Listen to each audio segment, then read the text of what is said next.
Anyway, Bond soon discovers that Davidoff is a traitor and kills him. He takes the ID card and gets on a plane Davidoff was supposed to go on, probably leaving Elektra in potential danger again. But let's just ignore that one. The plane is filled with a bunch of guys who look like they just came back from a 90s techno party.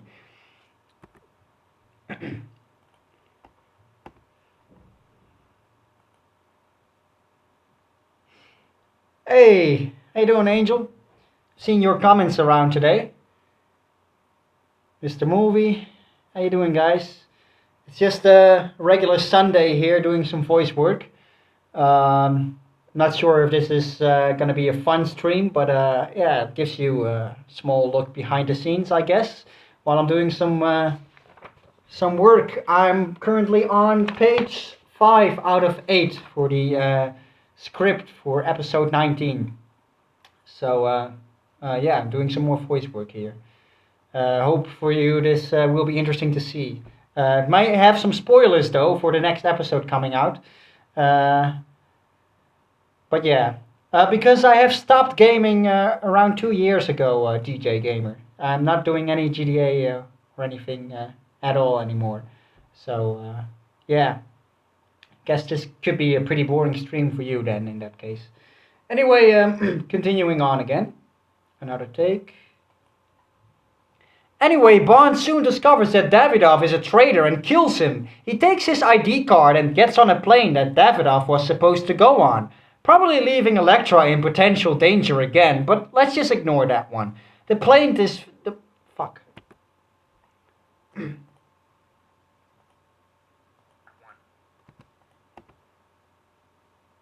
The plane is filled with a bunch of guys who look like they just came back from a 90s techno party. So the plane takes Bond to some nuclear facility in Kazakhstan. It is here where we meet our main Bond girl, the nuclear physicist Christmas Jones, played by Denise Richards. Probably the one topic my viewers are most curious about. How do I feel about her? Much like all Bond fans pretty much universally love Desmond Llewellyn, it seems just as agreed upon to hate Denise Richards. And I can't argue, she's terrible in the role. I was desperately making a point to defend Talisa Soto's acting in recapping episode 16 and explained why I think her infamous bad acting scene is often perceived wrong. But with Denise, I'm not even going to attempt to defend her acting, because it's true. Alright, good take, I think. Put that in place. Hey James, have a few minutes before leave for work, so I'll check out the rest of this later. Yeah, I'm not sure if I'm gonna actually upload this video or anything, because it's really not gonna be anything special. But for those who like to join in and see how this is, how this works, hip is a moron. Yeah, one of my quotes. To see how this works, how I'm, making one of these episodes. Thanks, DJ Gamer. Thanks. Denise Richards is pretty. Leave the mother of my future children alone. Well, there is some positive stuff up ahead for her here in the script, so don't worry. So yeah. Hey John, good to see you. Well, you'll notice when I'm doing these things, it's I have to do several takes. It's a long, time-consuming process. Roughly 30 hours to get one episode done from scratch. So that includes the script work, usually 7 pages. This one is 8 pages, like full pages like this. With notes and scratches in between because I'm constantly changing it up. Then let's see if I can. Oh wait, I'll just do the front cam. Hang on. Right, so I'm doing this in Sony Vegas, and let's zoom out. So over here you can see all the. Let's try and get this a bit sharper. There we go.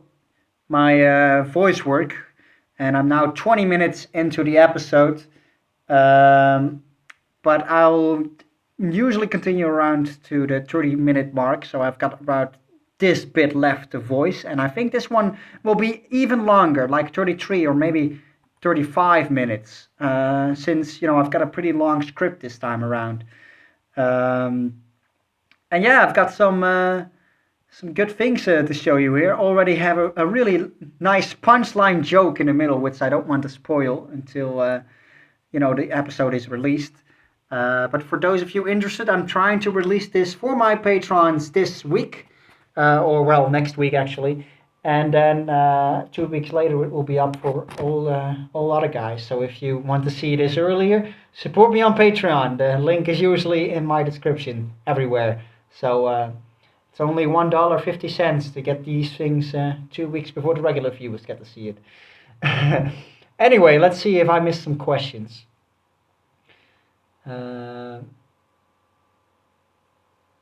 I thought Christmas only comes once a year. You should be like James Bond when you're doing streams. When's the Spectre review? Well, Paul, I'm doing these in order, as you know. So The World Is Not Enough is next, and just following along that way. And I might alternate between a recapping episode, then a ranking episode, then another recapping episode on a monthly basis. Mainly because I'm really busy and I also have a bachelor degree to attend to and a freaking research paper I have to work on in these days as well. So I'm doing this when I can. So yeah. James Bond racing fan. Hey, how you doing? So let's see. Where did I left off? To defend her acting because it's true. All right.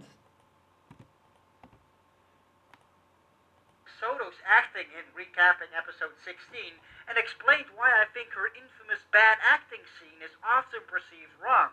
But with Denise, I'm not even going to attempt to defend her acting because it's true.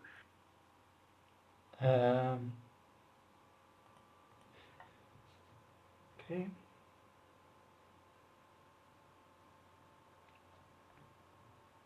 Oh yeah. All right.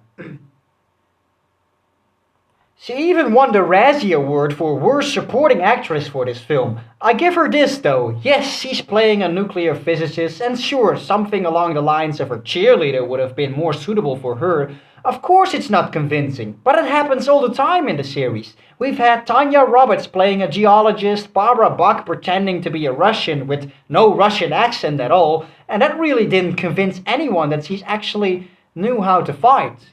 Gotta redo that bit. Take two. She even won the Razzie Award for the Worst Supporting Actress for this film. I give her this though. She's been playing a nuclear physicist and sure something along the line. All right, sorry. So this is how it goes, guys. It's a time-consuming process. Maybe really boring to watch. I don't know. It's, but yeah. I'll get back to some questions soon. I'll do another take here. She even won the Razzie Award for the Worst Supporting Actress for this film. I give her this though. Yes, she's playing a nuclear physicist, and sure, something along the lines of her cheerleader would have been more suitable for her. Of course it's not convincing. But it happens all the time in the series. We've had Tanya Roberts playing a geologist, Barbara Buck pretending to be a Russian with no Russian accent at all that really didn't convince anyone that she actually knew how to fight. Or more than once have we had chicks in bikini playing secret agents running around in the villain's lair who hardly can be called believable. So no, I'm not that bothered by her playing a nuclear physicist. Call me old-fashioned, but at the very least she's hot and brings some eye candy to the screen. I would have loved to see her swap roles with a cigar girl though. Only that last bit, had to redo that bit. How was that take, guys? Unfortunately, though, the disadvantage of me seeing me do this live is that you'll see some stuff being spoiled. Thanks, John. Yeah, it's tough work, but a lot of fun, definitely. These are the best Bond reviews recaps, though, so it's worth it. Also, there will be great resources, a great resource that people will continue to watch for years to come. Yeah. Yeah, I guess you're right about that one. For some reason, recapping episode one is doing just as good as the recent episode. They're, on a constant basis of getting new people in and getting views, and And it seems that a lot of people enjoy rewatching the older episodes anyway and get back to them all the time. Hey, Paul. So, yeah. Greetings from Portugal. Awesome, Pedro. I'm actually going there again this summer to visit my YouTube friend James, um, Jameto, who lives in Portugal. Going to visit the south coast by the end of July. Second stream, no, I think this is actually my fourth or fifth stream, but I'm constantly deleting these. I'm only doing it live. So, anyway, where was I? With a cigar girl, though. She's hot and brings some eye candy to the screen.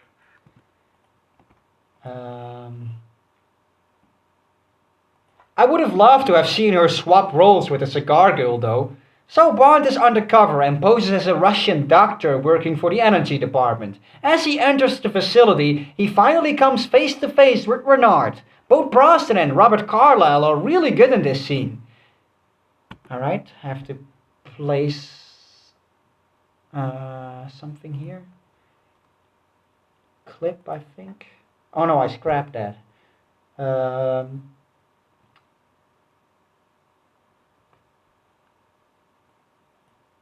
Okay, what do I get? I would have loved to have seen her swap roles with a cigar girl, though. So Bond is undercover and poses as a Russian doctor working for the energy department. As he enters the facility, he finally comes face to face with Renard. Both Brosnan and Robert Carlyle are really good in this scene. Yep. Oh yeah, just one sentence I forgot. It's also here that we... No. It's also here where we are given a hint of the biggest twist in the story.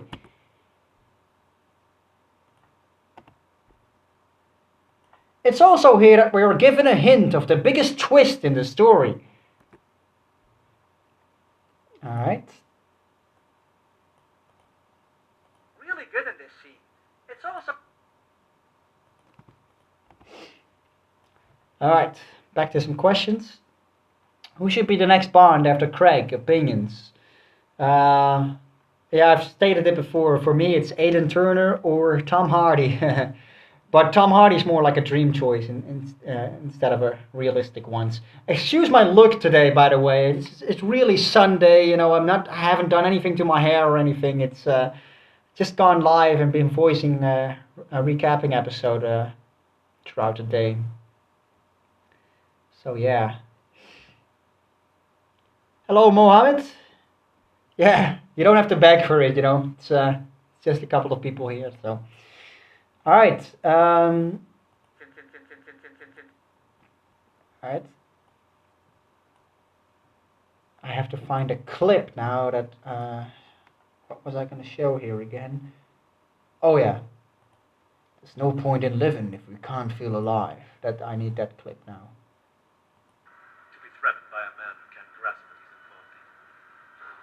that he's involved. Also time consuming, finding the right clips with the sound that have to come in between my voice work. I always put these, no, since this episode now, I'm putting these in beforehand and then do all the later clips over my voice work at the end, which I always did. May sound really complicated. I'm not sure if you actually understand what the hell I'm talking about, but yeah, I'm working on recapping 19 movie guy. And I'm now at the bit where Renard and Bond first meet face to face in that facility.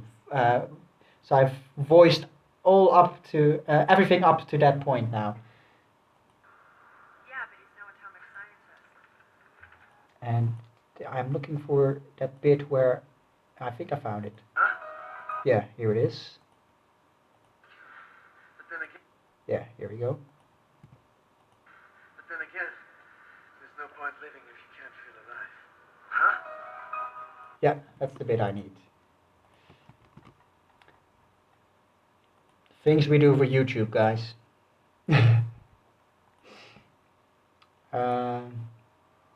Placing that in. Right. Let's see how it works now. It's also here that we are given a hint of the biggest twist in the story. But then again. There's no point living if you can't feel alive. Huh? Yep. All right. That's a wrap, folks. Putting this back. You can't see what I'm doing here, but I'll do the front cam a couple of times. And there's not much to see anyway, apart from me putting in voice clips. And the interesting part comes at the end when I voice the whole thing. I'm putting the clips of what I'm talking about in near the end to make it all, just like the other episodes I've done so far.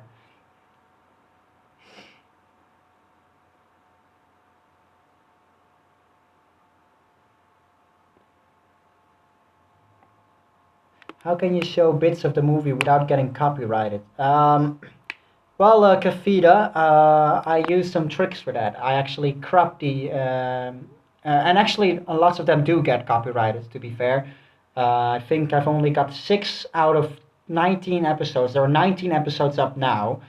Um, because I also did Never Say Never Again. This is technically the 20th episode, even though it's called 19. But anyway, pretty much all of them are copyrighted, content ID matched, but I try to bypass it by cropping the image. So you'll notice in every episode that the movie I talk about is slightly zoomed in compared to the real version, which bypasses it somewhat, which it at least allows me it to not be blocked on YouTube. But still, I don't get any monetization for it because they mostly instantly get content ID'd, and all the profits for 30 hours of work for these episodes go straight to MGM, even though this is completely allowed. This is fair use. It's a law. You are allowed to make an episode like, I'm changing the meaning of the original material, which is called the fair use law. But still, they get copyrighted, so that's why I have my Patreon page up in the first place, to try and get something in return from those who want to support me and still allow me to keep making these episodes, even though all the monetization gets taken away from you. So Patreon is a nice alternative for that. So that's why in return I give these episodes 2 weeks before the regular viewers get to see it, and also do Skype calls with some of my viewers and that stuff. So yeah. Oh, thanks, Angel. Yeah, well, it's been going fast though. I'm the second biggest Bond channel. I'm at 8,000 subscribers. The number one guy, Kelvin Dyson, I'm sure you guys know him, is at 10,000 something now. So I'm only 2,000 subs behind, and I adore his channel. He's very different in his style, which I think is good. To have some diversity and not be the same as the other guy, but also offer some different opinions to the Bond fandom. There's him, there's me. We're completely different guys, I like to think. But we both like GoldenEye, just to name something. I know that's Calvin's favorite Bond movie, and it's in my top 5 as well. So it is because your videos that I bought the entire collection on Blu-ray, so screw them if they say you're costing them money due to copyright laws. Yeah, and that argument is used all the time, Justin. It really is. A good friend of mine from New Zealand, who's also an author, has posted that exact same argument a while ago. And yeah, I can't argue. That's why I do Patreon, basically, to bypass this.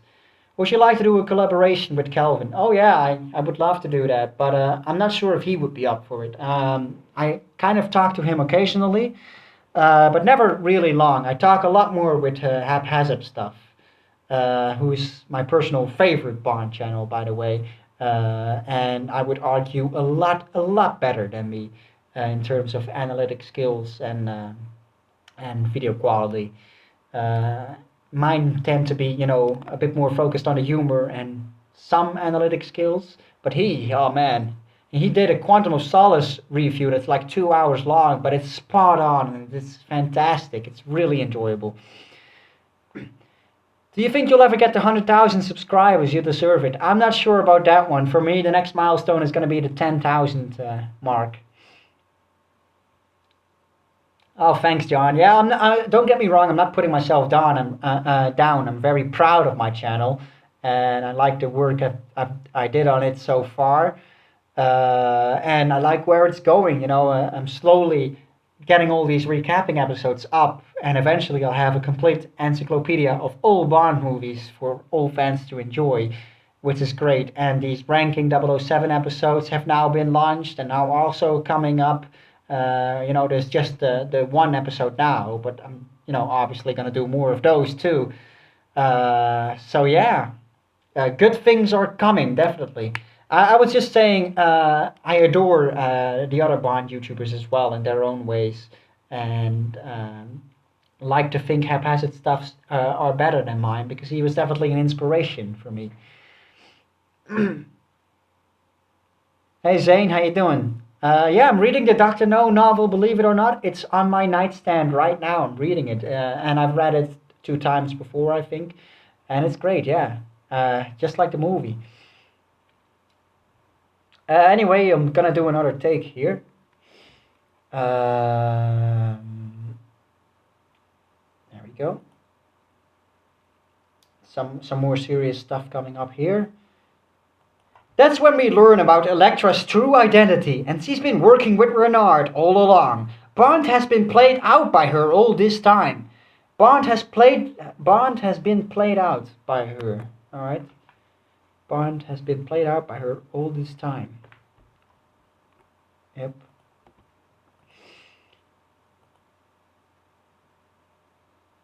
That's when we learn about Elektra's true identity, and she's been working with Renard all along. Bond has been played out by her all this time. It's a genuine great twist that you wouldn't immediately see coming. Soon a gunfight follows, and Renard manages to get away and steals weapons-grade plutonium from a nuclear bomb. Alright, doing that again. There are some real tongue breakers here sometimes. Weapons great.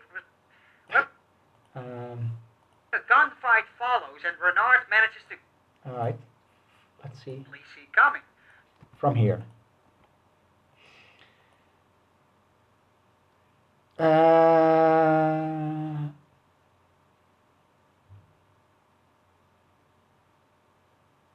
Soon a gunfight follows and Renard manages to get away and steals weapons-grade plutonium from a nuclear bomb. And Bond is left to try and make an escape with Christmas as he reveals to her who he really is.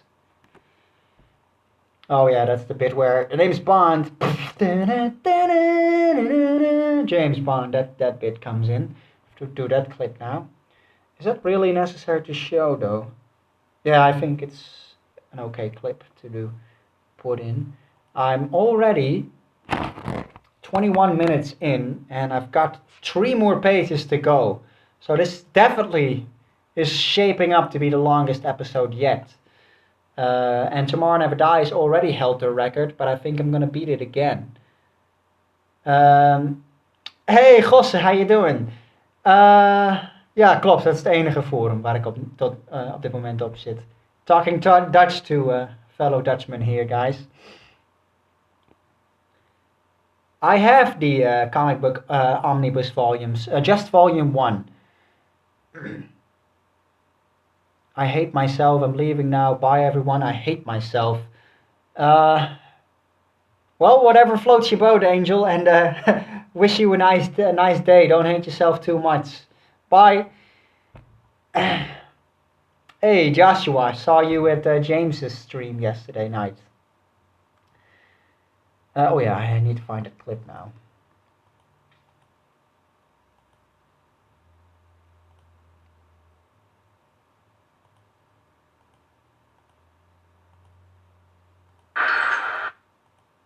Hang on, guys. That's the problem with this stream, I have no clue if it's any fun to watch. I'm just working here on the channel, but yeah, I'm trying to find a clip here.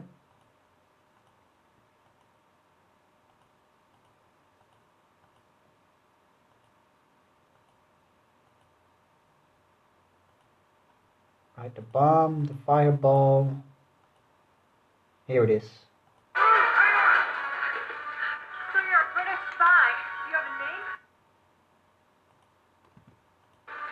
So you're a British spy. Do you have a name? Name's Bond. Okay. James Bond. right? Need that clip now.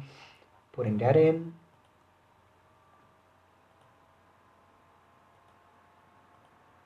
And continuing with some more voice work. You Only Live Twice is on TV right now here in the UK. Awesome. Have to go. Couldn't stay for longer. Have a great day. You too, dead guy. Worst Bond novel. Wouldn't know yet because I haven't read all of them. So far, I guess Live and Let Die for me. Worst Bond film. Diamonds Are Forever.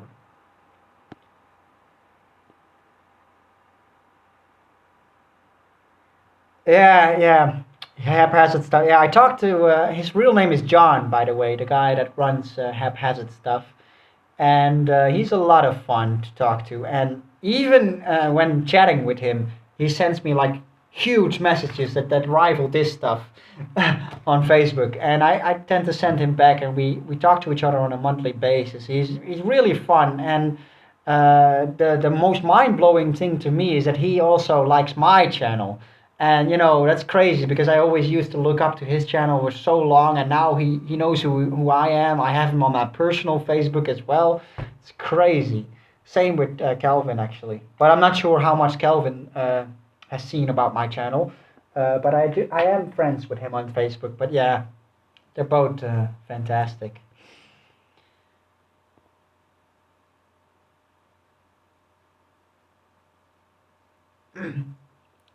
Allemaal niet uitgossen, maak je reactie maar opnieuw. But yeah, I agree, he's really interesting. Oh, another Dutch guy. I am gonna keep on talking more English here, guys, because all the other ones will probably not understand what I'm saying. Yeah, he really has a great voice. And well, the Quantum of Solace and Casino Royale videos are actually 3 years old now. I've seen them way back when, but I believe it or not, I actually advised him to get them on YouTube and learned him the trick to crop the images. And now that he knew about that, he put all his episodes on YouTube. So I actually had a hand in getting his stuff up, believe it or not. But he is working on his Skyfall episode now, and he released like the Quantum one back in 2013 or something. He recently uploaded it to YouTube, but it's actually already pretty old. So I'm so excited to see his Skyfall stuff. It's like I'm a complete fanboy to his channel, just like some people are to my my work. So yeah, and I agree, his voice is complete opposite to mine. I wish I could do it more like that, but yeah, can't really change your voice, can you? I do sound completely different in Dutch, believe it or not, but my girlfriend always says, you sound so weird in English, so different. But yeah, I can't help it. Yeah, I have seen Bond documentaries. The Everything or Nothing one is my favorite. Doing another take here now, guys.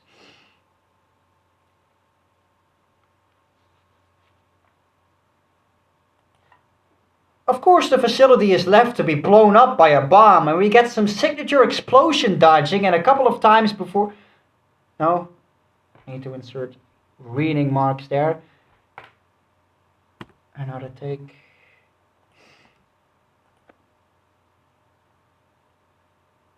Of course, the facility is left to be blown up by a bomb, and we get some signature explosion dodging a couple of times. Oh, do ik see.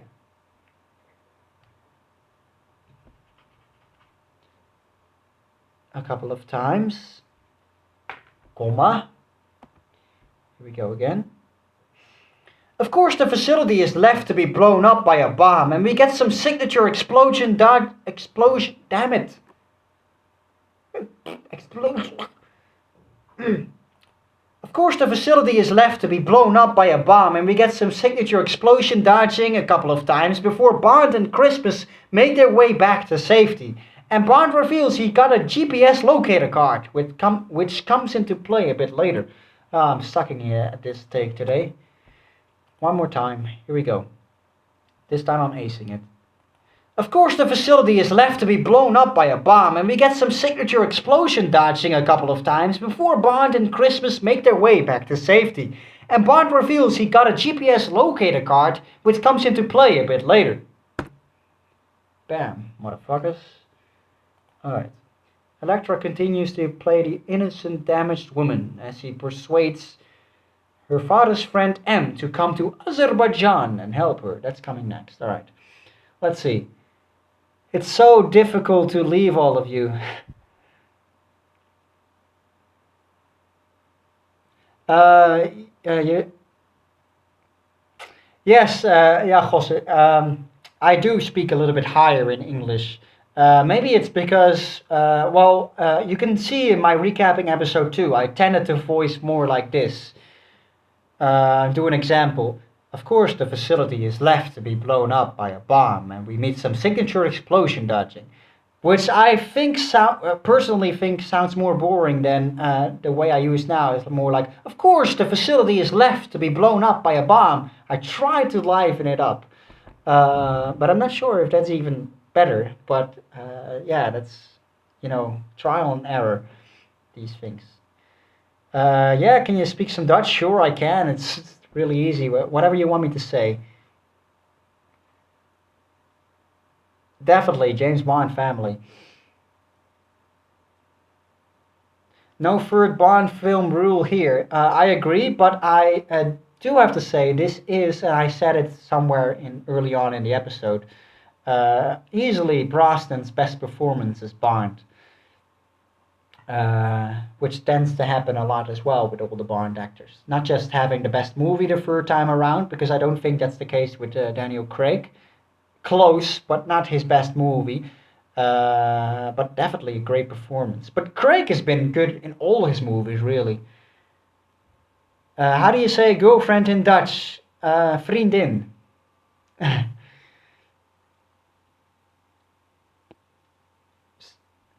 My voice sounds different when I speak Dutch. Mijn stem klinkt anders als ik in het Nederlands spreek. So we're all leaving, but remember we still have 007 in our heart. And of course, Lou Ferrigno and Bill Bixby. I have no clue who those people are, but sure, Mr. Movie. Yeah, I think Craig will definitely return for a fifth as well. Bassie and Adriaan.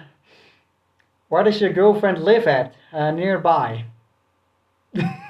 In another town in the capital of Friesland is where she lives.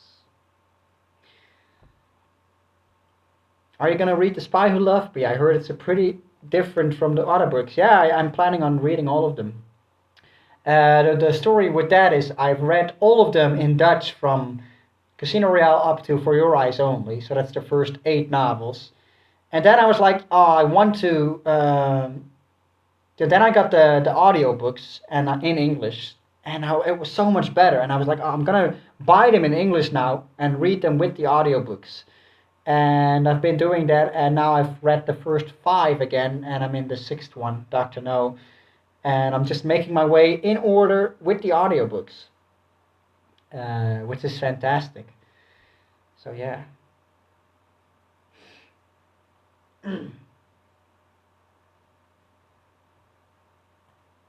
Right, gonna do another take. Hope you guys don't mind, but I have to do some work as well. And again, I really hope this isn't boring to watch because it's just me trial and error voicing stuff over and over again. Of course, And I admit it goes a bit slower now, now that I'm also chatting. So it's not speeding the process up, but it might be fun. the facility is All right. a bit later. Here we go. Electra continues to play the innocent, damaged woman as she persuades her father's friend M to come to Azerbaijan and help her. Sure, that's a great idea. Let's send the head of MI6 into the field. What could go wrong? As Bond arrives back. Alright. That was a good take though, until I lost my focus. Her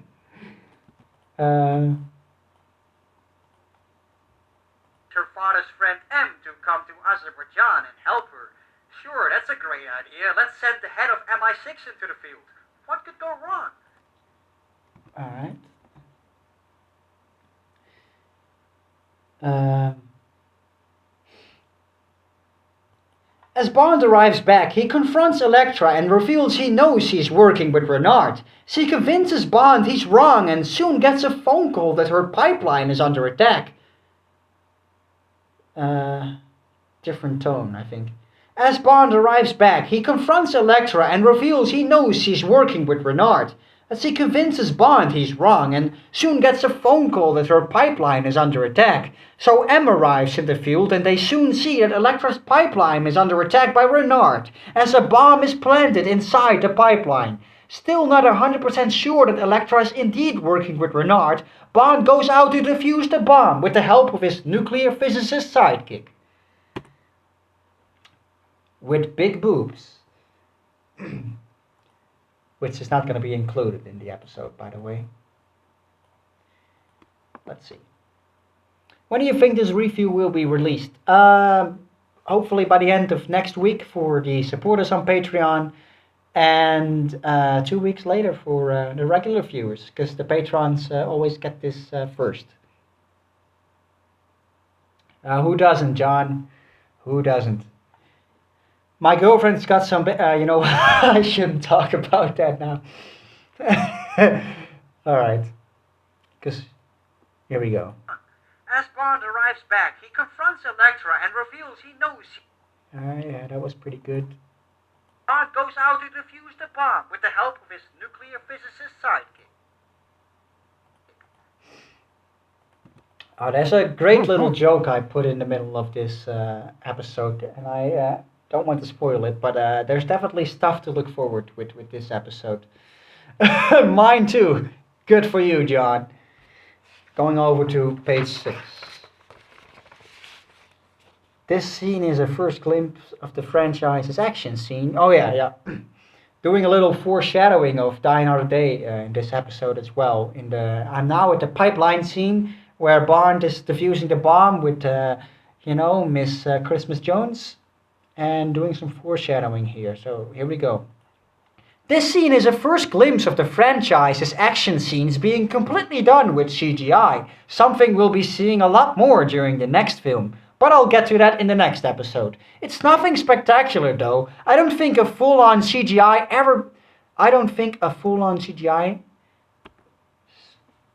spelling error. I don't think full-on CGI ever becomes one of the most memorable action scenes of all time.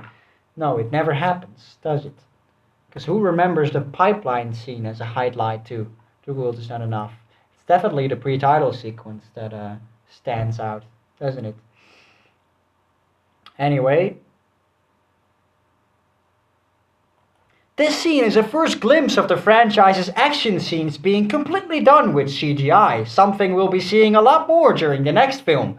But I'll get to that in the next episode. It's nothing spectacular though. I don't think full-on CGI ever becomes one of the most memorable action scenes of all time. Anyway, Bond and Christmas don't manage to defuse the bomb in time and it explodes anyway. But it's revealed the bomb didn't contain all the plutonium to be really dangerous and was just a decoy to make Elektra seem innocent again and kill Bond. Elektra reveals she's the villain. Alright. Almost doing that wrong. Explodes anyway, but it's revealed the bomb didn't contain all the plutonium to be really dangerous and was just a decoy to make Elektra seem innocent again. Yeah. Oh, and to kill Bond. And kill Bond. Yep. And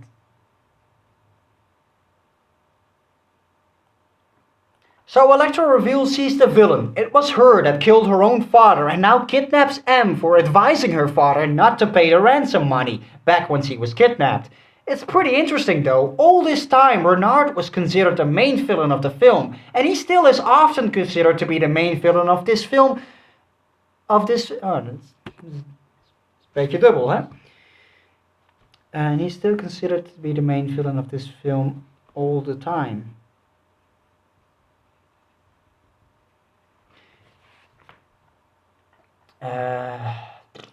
So Elektra reveals she's the villain. It was her that killed her own father and now kidnaps M for advising her father not to pay the ransom money back when she was kidnapped.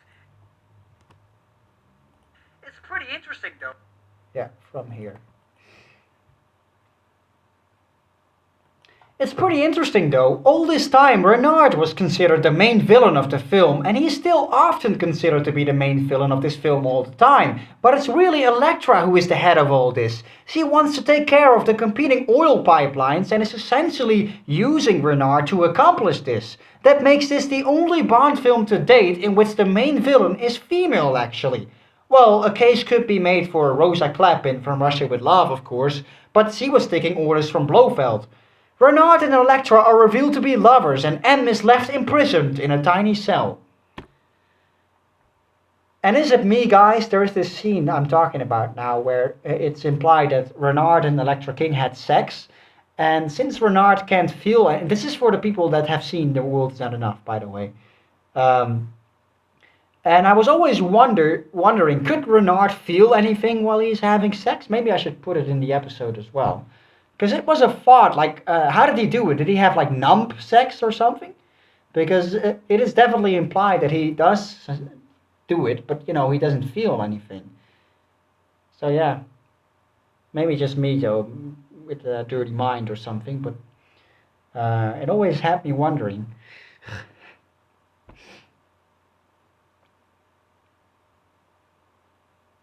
I agree on that one, Gosse. But it's not like a standout action scene. It's just still essentially just Brosnan and Richards in a in front of a green screen with like wind blowing through their hair, and they made it pretty convincing. But still, it will never be like the highlights, "Spy Who Loved Me" stunt, all the stuff that is done for real. It will never be comparable. It's my opinion, at least. Do you think Bond is mature? He lost his wife and parents, but still is a playboy. Do you like humor or psychology in Bond? Both. Yeah, I think, especially in the Daniel Craig movies, that is shown well how he became the man he is. Essentially damaged the by losing his wife and stuff. So yeah. Why the hell do you always stream when I have to study? Oh, I'm sorry, Leonard. My mistake. I even stream when I have to study. So yeah. Oh, might get some food in between here. By the way, I've made some pasta yesterday, so I could warm that up now in my microwave. And you know what? I could do that. Have a break from the voicing. Um, did I end with the tiny cell? Are revealed to be lovers, and M is left imprisoned in a tiny cell. Yep. All right. Seems a good point to stop, because next is, meanwhile, Bond and Christmas have gone to see Zukovsky. Yeah. Zukovsky, I like that guy. James Bond, charming, sophisticated secret agent. Shaken but not stirred. And then all the guys, I like that scene a lot. Anyway, I'm now 24 minutes in. Already beat my Goldfinger episode, which is really, I think, the shortest one with From Russia with Love. That shows me how different it already starting to become compared to my early episodes. And I think if I ever want to redo episodes, it's gonna be the first three or two, which I think really shows difference now. Rank the Bond books real quick. I wouldn't be able to do that out of the top of my head because I haven't read all of them, but so far I really think Casino Royale and From Russia with Love are my favorites.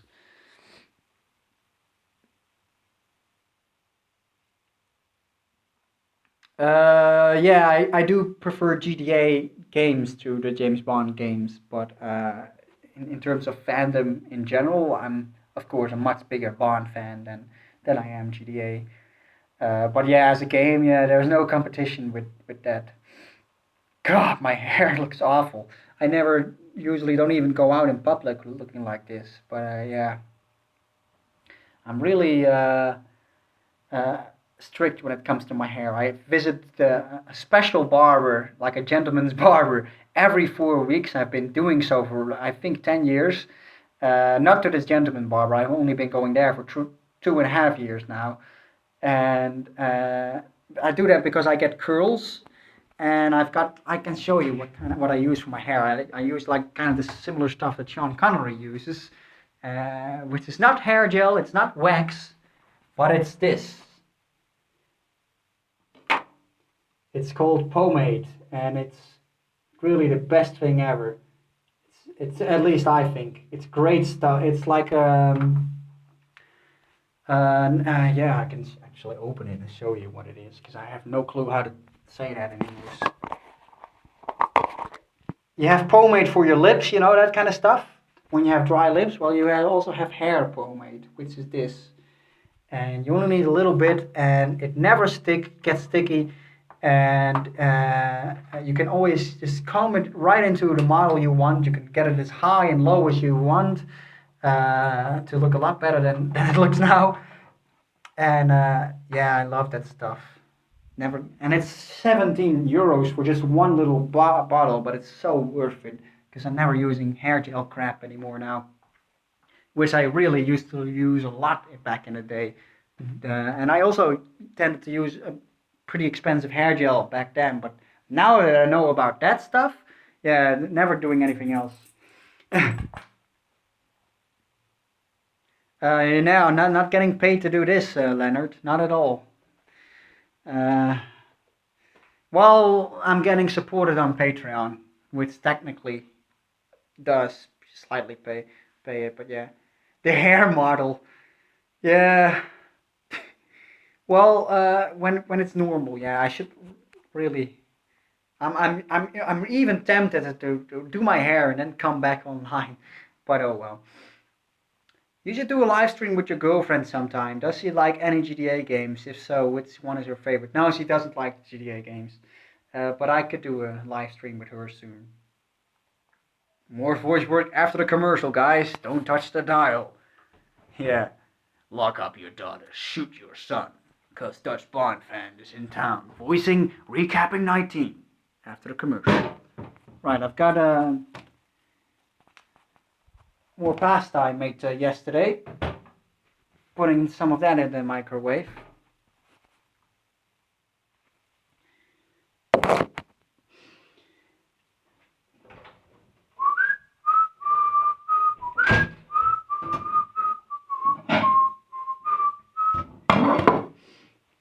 Harry Potter recap with Chantal. Yeah, that would be fun. Yes, he's definitely a huge fan. We actually saw a Fantastic Beast the other day.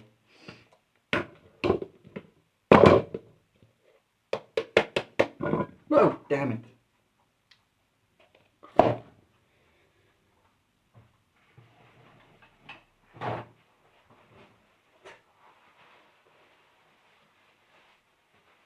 Great, got meat on my floor now. My floor, my fucking floor. Right, getting some more pasta out of here. Oh yeah, I'm such a good cook. Not at all, actually. Made this yesterday. And it's just standard stuff. But hey, it's dinner time. So let's have some in between recapping episodes. Oh, by the way, James, now that you're here, look, I've got your glasses.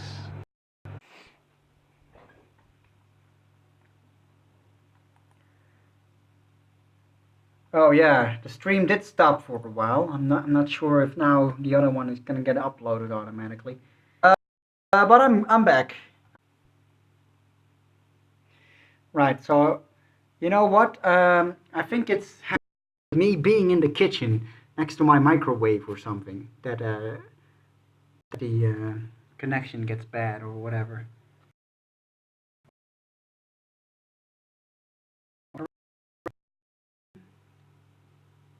All right, he's back. Yeah, so I guess it has to do with me standing in the kitchen. I'm not sure why, but it seems like my Wi-Fi couldn't deal with it.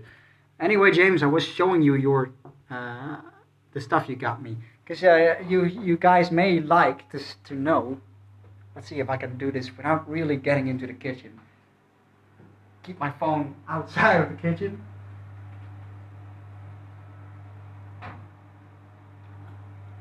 007 Cocktail Shaker, Spectre Edition, which I received from James87. So yeah, that's great, and also vodka and specialized glasses with my name on it.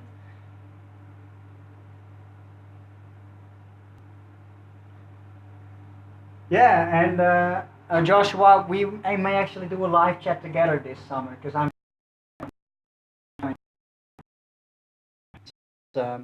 I may stop. I'm gonna try that vodka martini, the original, because I've got the ingredients here now, thanks to James, to mix it. But it's definitely a strong drink. I'm honestly really normal when it comes to drinks. Bond drinks Heineken beer in Skyfall, which I guess I do too, a lot. I've got it here as well. But in terms of cocktails, I really only drink cocktails in the summer. Like in Portugal, I did a lot of them. I'm sure you did as well, Jose, when you were there. Um, but here, I'm just a beer guy.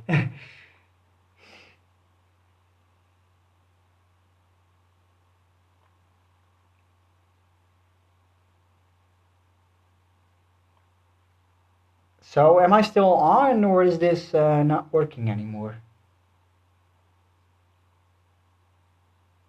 Because there don't seem to be any new comments coming in. And my food is calling me that it's done.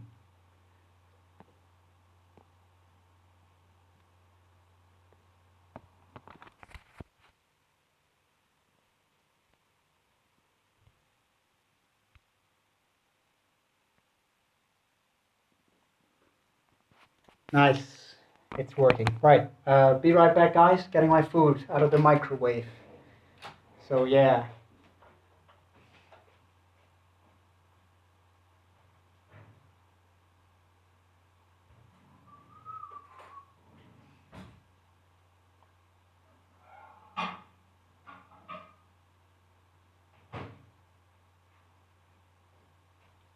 I think this is really the benefit of living by yourself. Just make food whenever the hell you want and eat it whenever the hell you want while doing work on recapping and stuff like that. So, yeah. Shit, I forgot to buy some cheese, though. And that's the disadvantage to living by yourself. Forgetting to do groceries and always be reminded when you need it. Oh well.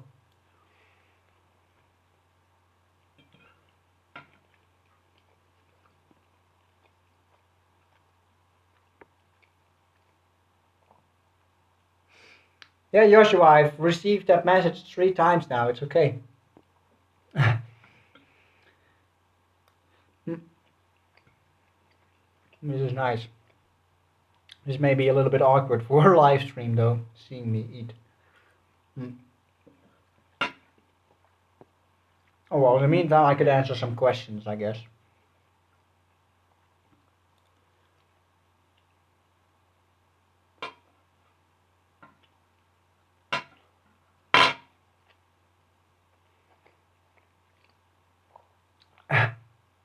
New York gangster, forget about it. Don't worry about it.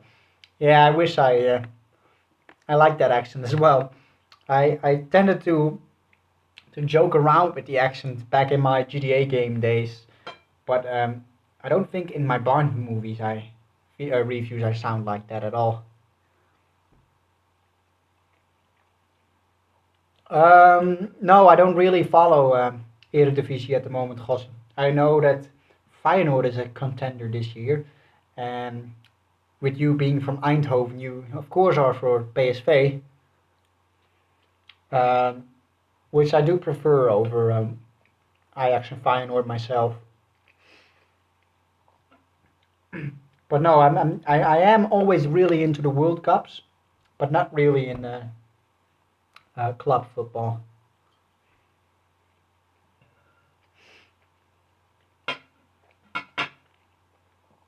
Oh, this is even better than it was yesterday.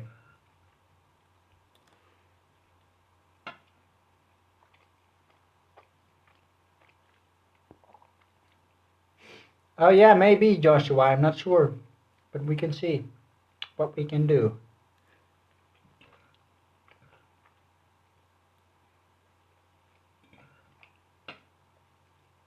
My favorite Bond film. I Let's see if there are guys here who know it. I'm sure there are. I know Gosse knows it, but there are there are definitely guys here that know my favorite favorite Bond film. Bye, Joshua, because I've stated it in the corresponding episode as well. License to Kill. There it is. Yep, definitely not. I wouldn't call it the best Bond movie, but my favorite it is. Oh, no worries, Anglo. I didn't mean it in an offensive way, like, "Ha, you should have known." Because no, of course not. I was just testing out the other subs. But yeah, there you go. License to Kill. Hmm. Which again, sure, food review. Well, guys, welcome to recapping pasta. Jeroen goes out and eats some pasta while having a live chat with. Nah, I'm just kidding. This is terrible. But I was saying, that also shows me how different I could be to the other Bond reviewers. Because I think Calvin, for example, really dislikes or doesn't like License to Kill that much at all. But he likes completely different Bond movies that I tend to dislike. Because he is a fan of Diamonds Are Forever, Moonraker, and I'm not that much. Well, Moonraker I enjoy. Mm.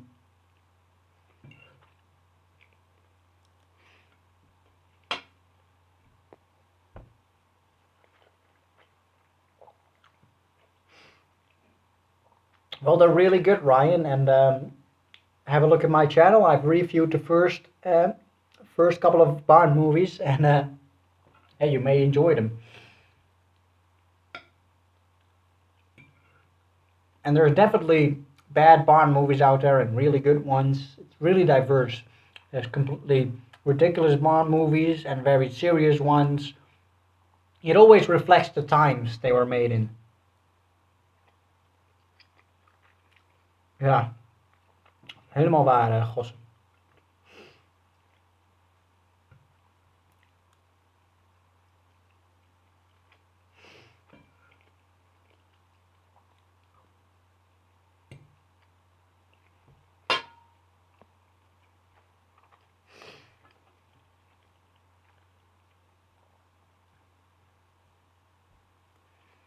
So, for the Bond fans out here, and I think I've only got 7 viewers now, but post your favorite Bond movie. Yeah, I'm having a break from Voicework Cafida, so I'm just eating some pasta while in between work.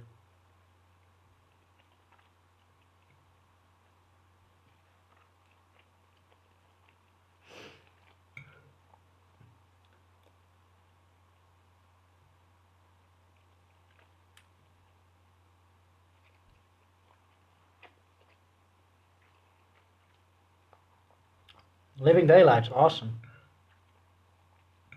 Yeah, I like that movie a lot as well. Dutch pasta fan.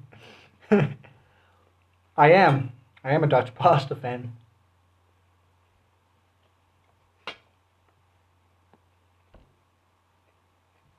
Spy Who Loved Me, Goldfinger, cool.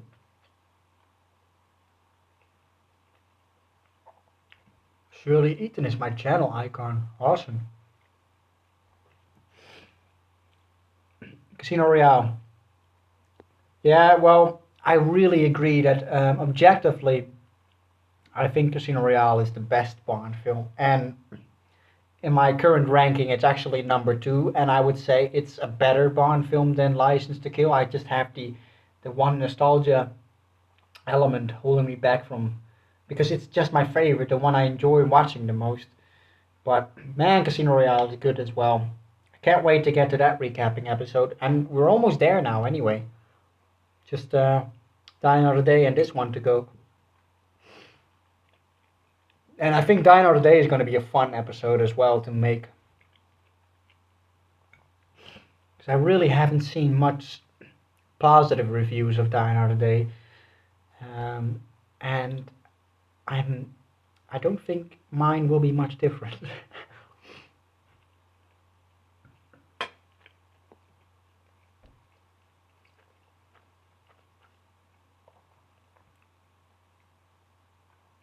Yeah, yeah, it's completely different to Die Another Day, Casino Royale. It's a world of difference. It's almost like it's a different genre of movies as well.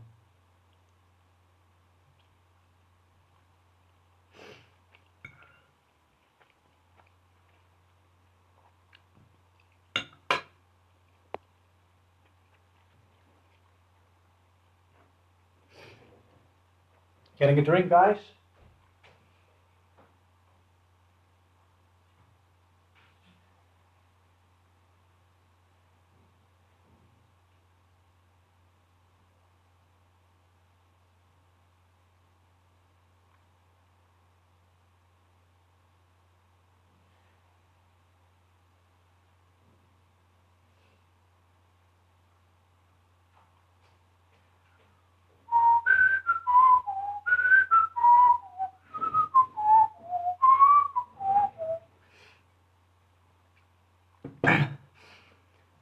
Yeah, I have some sentimental value to Die Another Day myself, also because it was one of the first ones I saw as well. Um, but yeah, we'll see. You'll see how I do my recapping episode on that next, because I have some positive things to say about it, but also a lot of negative.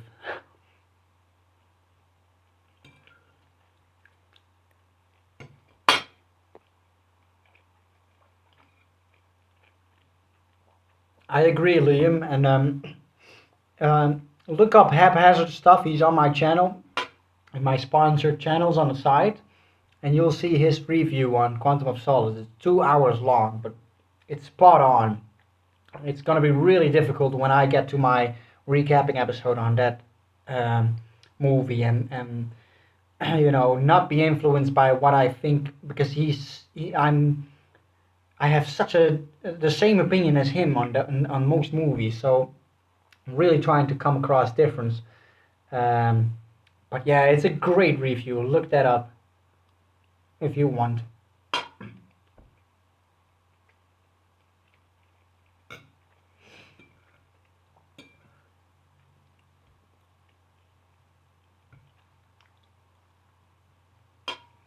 Yeah, Gumball. And Skyfall is in the same place, but there it works. In Quantum, it just doesn't.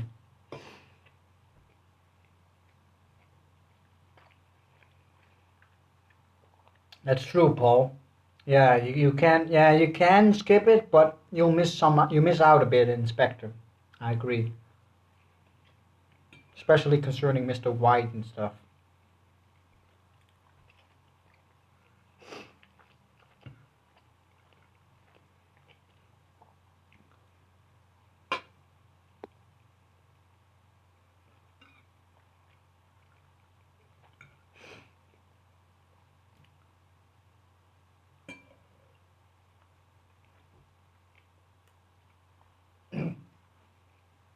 Already been streaming for an hour now.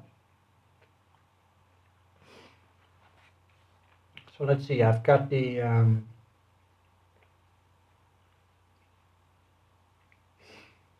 Oh yeah, I'm now going to voice the part where Bond and Christmas go to Zukovsky's caviar factory after dinner in the Caspian Sea. Um, so we're getting near the end of the film now. Um, two more pages of the movie, and then one page of my final verdict. which I'm not sure if I'm gonna do that live, because of course I don't want to spoil the entire episode. One plate of pasta later, yeah, true story.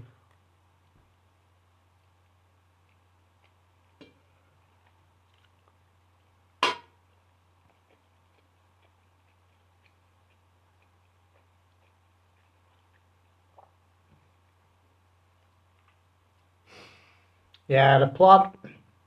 The thing with Quantum's plot is it's just so convoluted and distracts you from the real objective. It was supposed to be about Bond finding his solace with Vesper, but then it's also about water and oil and Mr. Green and the CIA supposedly after him, but then again they aren't, but then again they are, which is also stupid. And then there's Camille's backstory with General Medrano.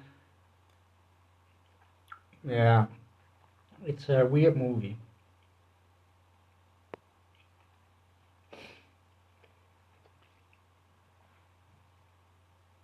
Oh, there are more fans of Haphazard here. Cool.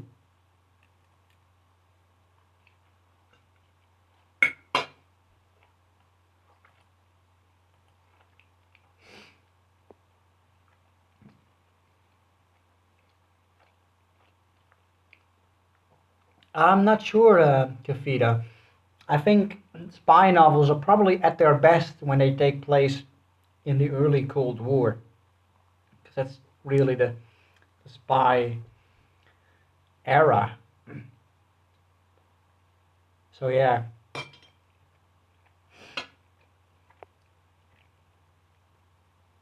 Um, no, I disagree, Bandito. I think she was a hot Bond girl with potential, but not really a good one. I liked her a lot better in November Man with Pierce Brosnan.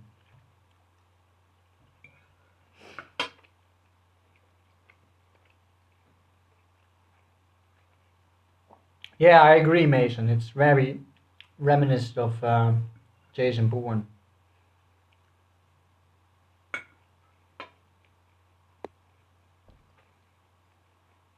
Oh, really? So you're writing your own novel then?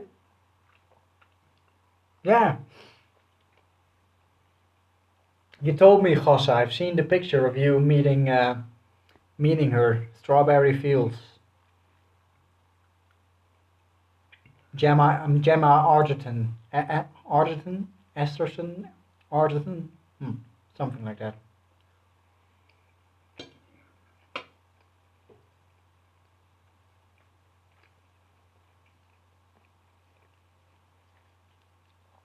Yeah, there wasn't much screen time to begin with. It's really a short Bond movie.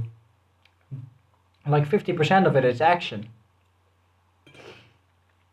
So it really leaves just little under an hour of storytelling, which barely is there anyway.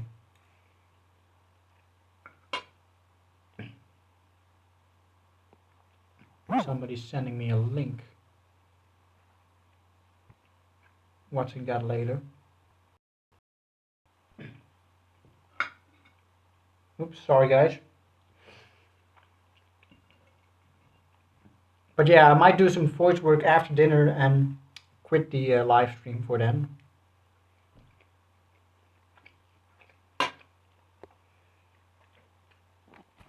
Almost finished now.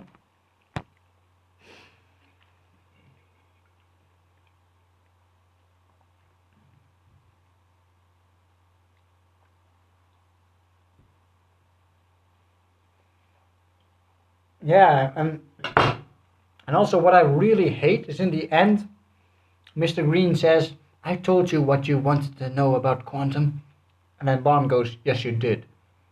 And then you're like, "So what was it?" We want to know as well. It's so stupid. And I remember coming out of the cinema, and I went with two friends to Quantum of Solace, and I couldn't admit that I also didn't like it because I'm the Bond fan of the group. So I was like, "Oh yeah," and there was the great action, and Daniel Craig was good, and they were like, "Yeah." So Jeroen, what was Quantum? And I was like, "Well, it was the organization And they were like, yeah. So what else? Yeah, the bad guys. It will probably appear in the next movie. Oh, the next movie. And what about this one? And I was like, well, oh, remember the bit where with the plane and Bond falling down? And then I got home. I was like, yeah, it really did suck. I just couldn't admit it at first. But man, oh, the comic, yeah, it's going decently.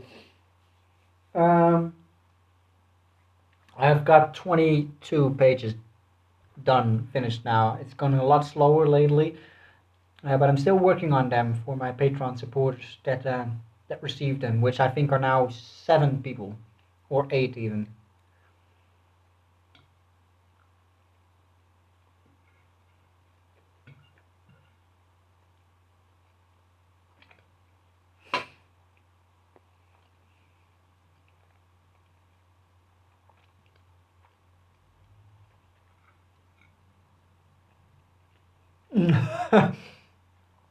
In terms of in terms of editing, it really is Liam.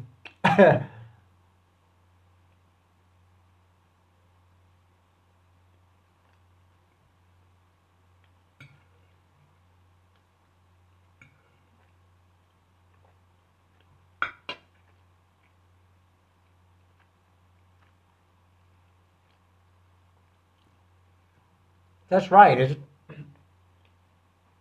a good point. It's because if he told them about Spectre, everybody would have known. I mean, Bond would have known. It's a good point, Gosse.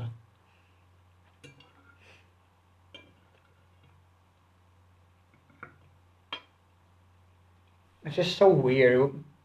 What could he possibly have told them if it wasn't Spectre? Good point.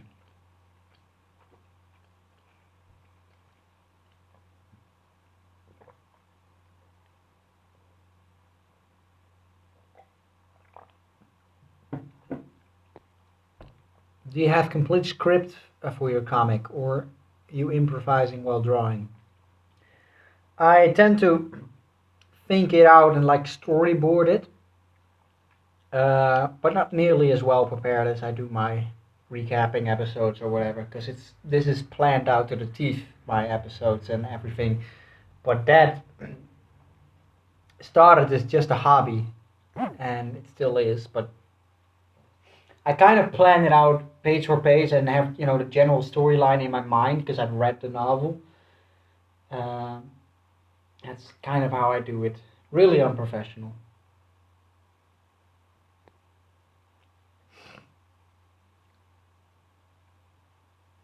It's a good point, Jose, and I think I should really raise that point when I get to my Spectre review.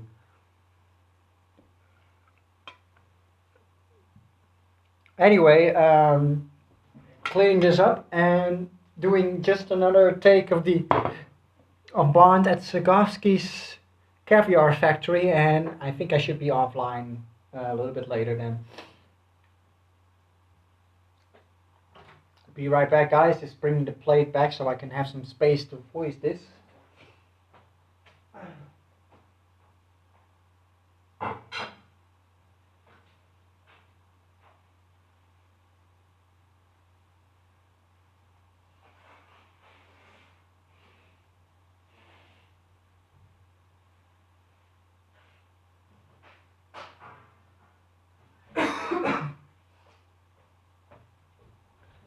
Right, here we go again, guys. I'm not sure. Like I said, I'm not even sure if this is fun to watch because it's you're not watching the episode itself. You're just watching me making it, which is going to be completely different. But yeah. Uh,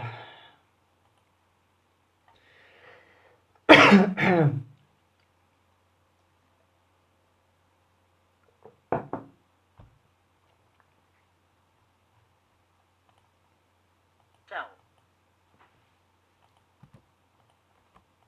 right.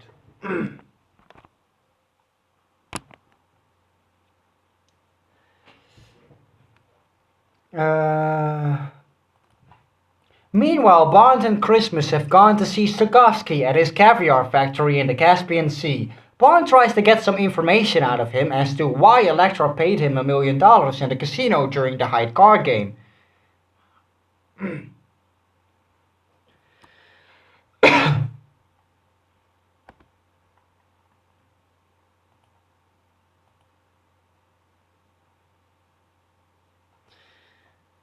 I know, Coaster. I know.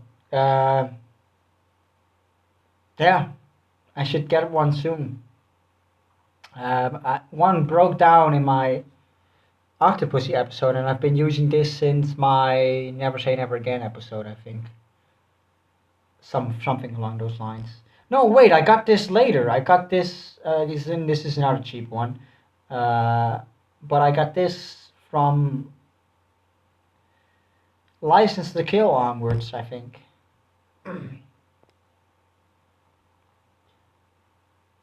Oh, I know what you meant, Coaster. Don't worry. Welcome to McDonald's. How may I help you? Right, doing another take here, guys, and yeah.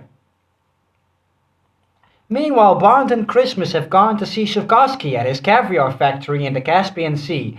Bond tries to get some information out of him as to why Elektra paid him $1 million in the casino during that high card game, which was revealed to be a payoff for a submarine Elektra is apparently planning to use.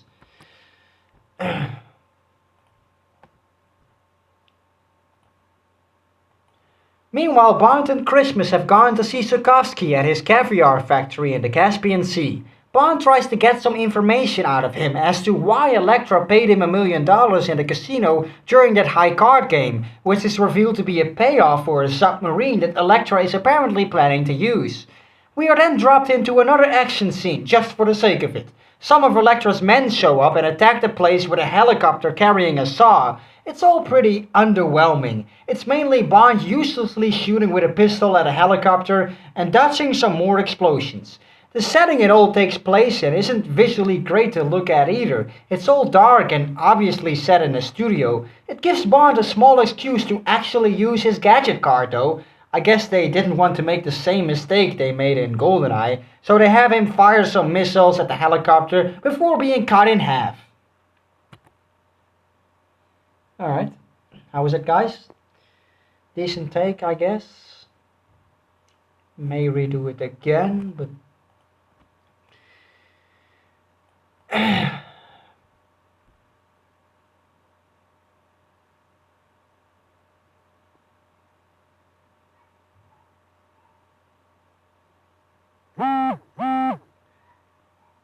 thanks, guys. Meanwhile, Bond and Christmas have gone to see Sikorsky at his caviar factory in the Caspian Sea. Bond tries to get some information out of him as to why Elektra paid him $1 million in the casino during that high card game, which is revealed to be a payoff for a submarine that Elektra is apparently planning to use. We are then dropped into another action scene. Yeah, I think the BMW thing had to do with a contract. Oh, cool. The other James is also watching my live stream. James Gregg, how you doing, guy? Hope you're seeing this, because I just received his message on Facebook. What was I saying? Oh yeah, the BMW. I think it was a contract thing during the 90s. And I never really liked the BMW cars for Bond. I think it makes him, I mean, especially this one in this movie. It's like a it's more suitable for Barbie basically, in my opinion.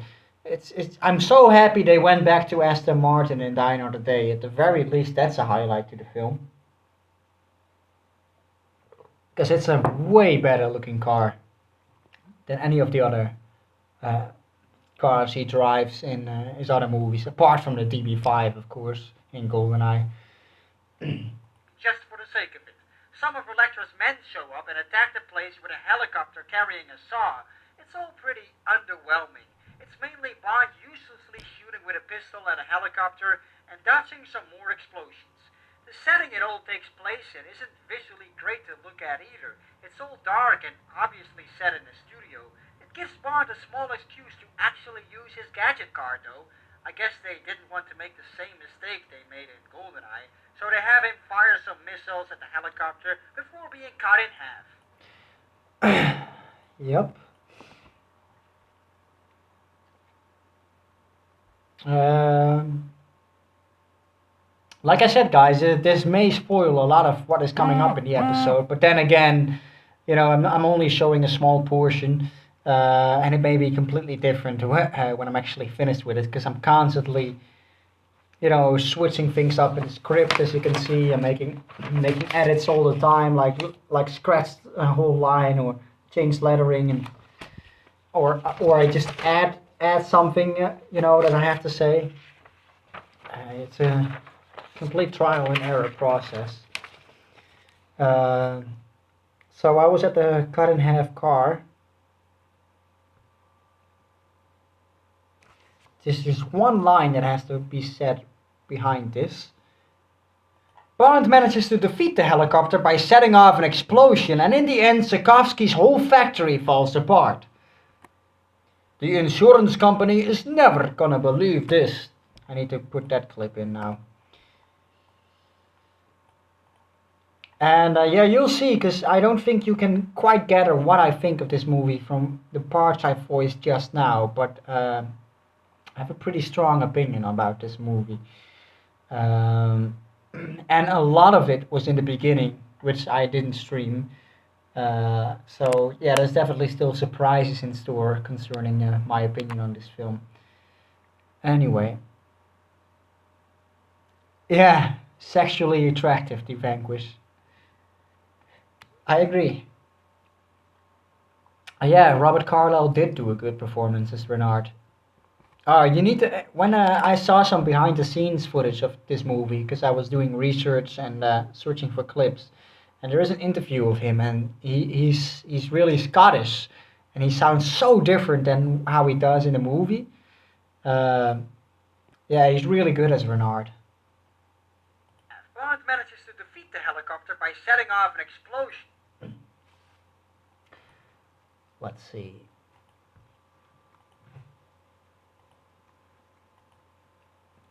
I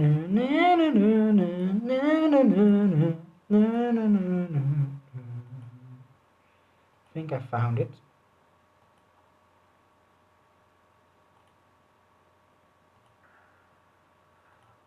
Here it is. Look! We have no room for that listen. We have four good walls.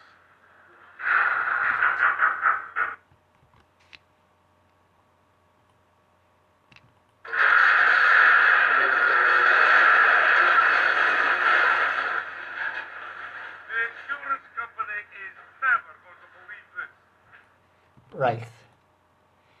That's a clip I want to have to put in now.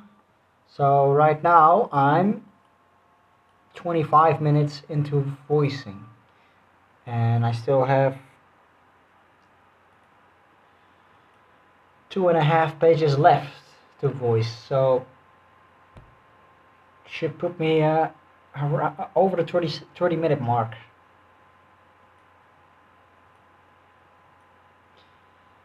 Didn't you know he was Scottish? Yeah, I did know. Actually, years ago I saw it. I was just pointing out how different he sounds. When he's doing his regular accent. What do you think of Spectre's use of Skyfall's soundtrack? A bit lazy, to be honest. I do enjoy the score of Newman. I liked his score for Passenger as well, which I recently saw. Thomas Newman. But it's a bit lazy that, for example, the way the Spectre ended, when the Aston Martin drives off into the sunset, basically. It's the exact same song as was used at the end of Skyfall, which is a bit of a shame, even though the scene is pretty good.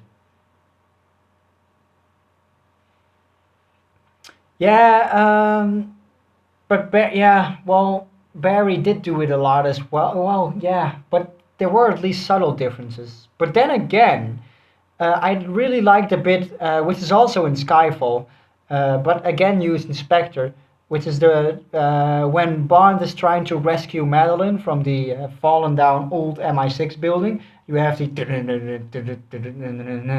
I can redo music, but it's a really badass track. It was also used in Skyfall when Silva is attacking the Skyfall house. It's completely reused, but it's so good. I didn't mind to uh, hear that again. So, c'est la vie, I guess. Goldfinger is my ringtone. Oh, that must really scare the crap out of you every time. You know, being at work and all of a sudden.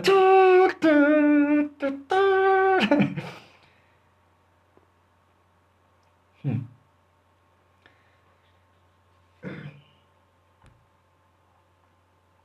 Right. Just got a little bit here.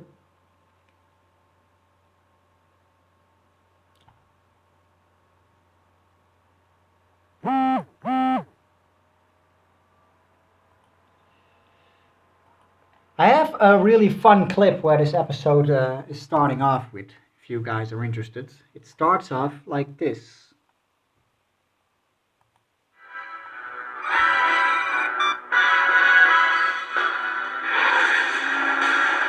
Hello there.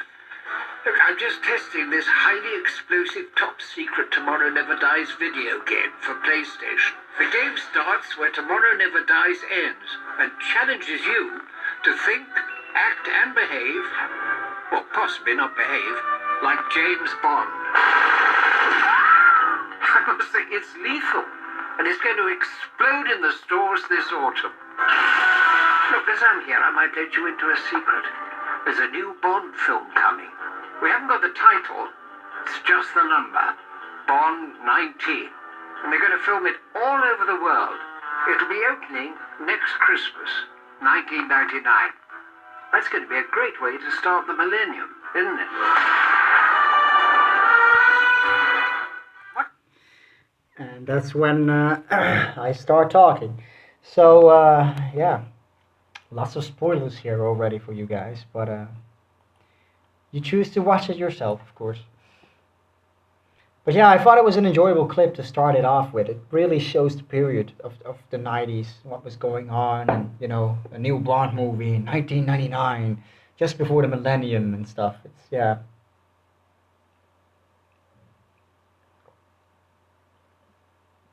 Oh, it was at the beginning of the Tomorrow Never Dies VHS tape. I didn't know that.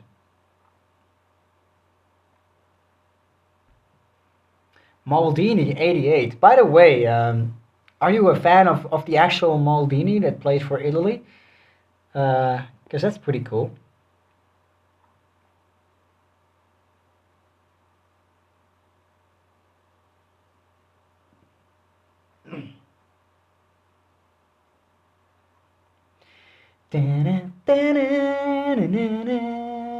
Oh, awesome. Yeah. Oh, I like. So, are you from Italy as yourself, or? Because yeah, I'm interested in that stuff. Because I was really into the Azzurri as well. Awesome. Yeah. Oh man, 2006 must have been a great year for you. Because I even celebrated when they became champions. Because I'm a major Italy fan. I always, you know, do the Fratelli d'Italia. I sing the whole anthem. My favorite. Oh, you're English. Okay.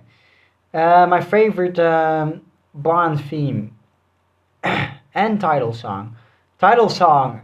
Well, I'll start with the Bond theme. I really struggled with that one because oddly enough, I really enjoy the one used for the GoldenEye trailer, which isn't used in a movie.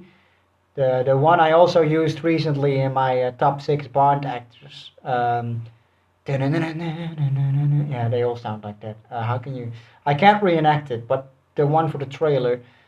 And if I have to use one for the films, I guess more recent one used for the ending credits in Casino Royale is one of my favorites.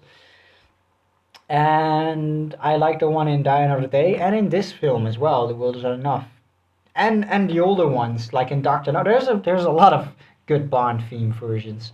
As for the title song, my favorite one You may have remembered, but I stated it in that episode, is Duran Duran, A Few to a Kill.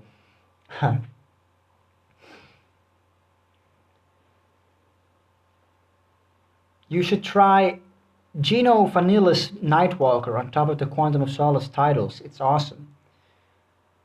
Really? So is that like a rejected song? Because I know a few of that movie, but I'm not sure about that one.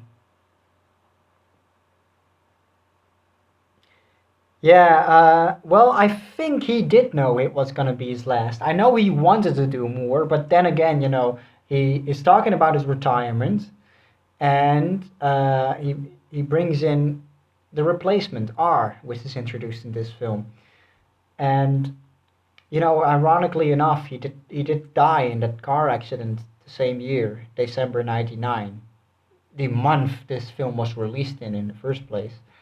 But I think even if he didn't get killed in that car accident, this still would have been his final Bond film, I think. Until we dance into the fire.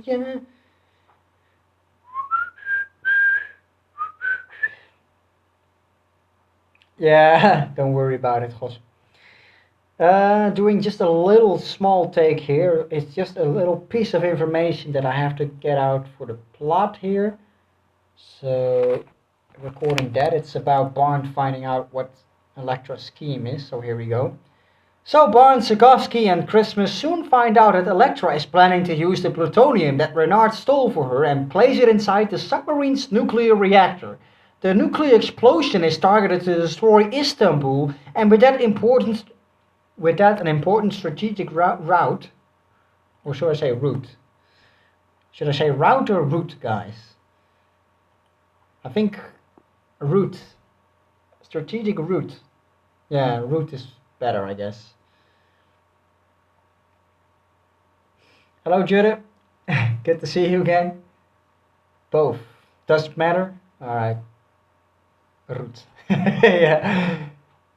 All right. Here we go.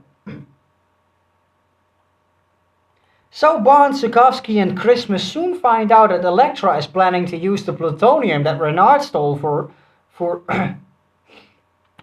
doing it again.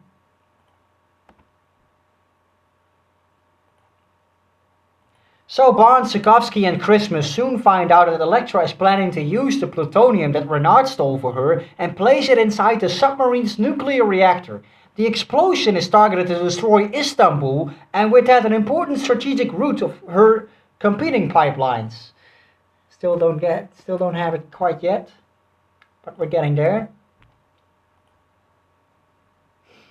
So Bond, Sikorsky, and Christmas soon find out that Elektra is planning to use the plutonium that Renard stole for her and place it inside the submarine's nuclear reactor. The nuclear explosion is targeted to destroy Istanbul and with that an important strategic route. Nu zeg ik weer route. Alright, here we go again.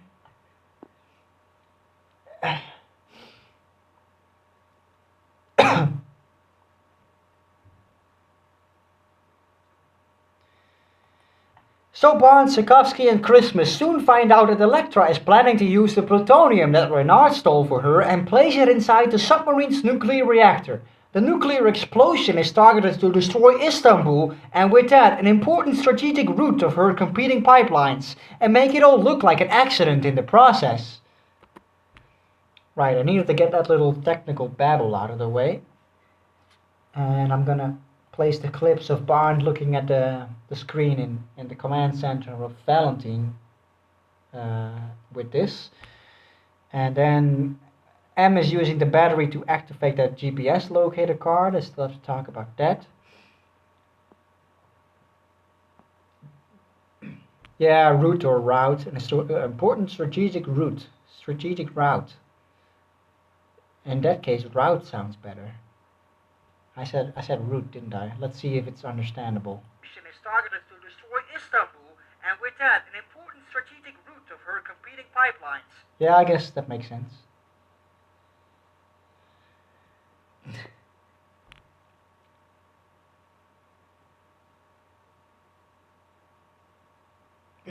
Alright, here we go again. In the process. Let's see. Meanwhile,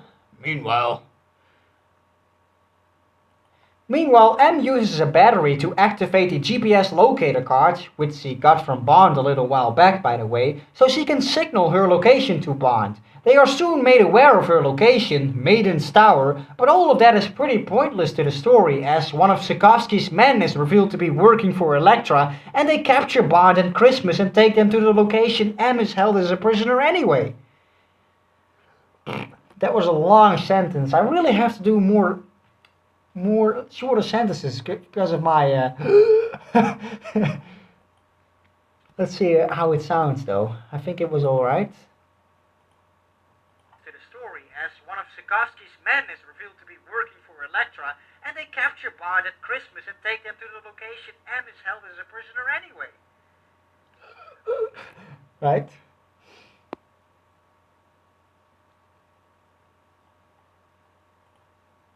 Location M is held as a prisoner anyway. It's good to see you here, John, by the way. I remember you found my channel a little while back, and how much of my I remember you were watching my recaps in order. Which episode are you currently watching, or did you already see all of them so fast? Yeah, so just asking a question back this time. Anyway.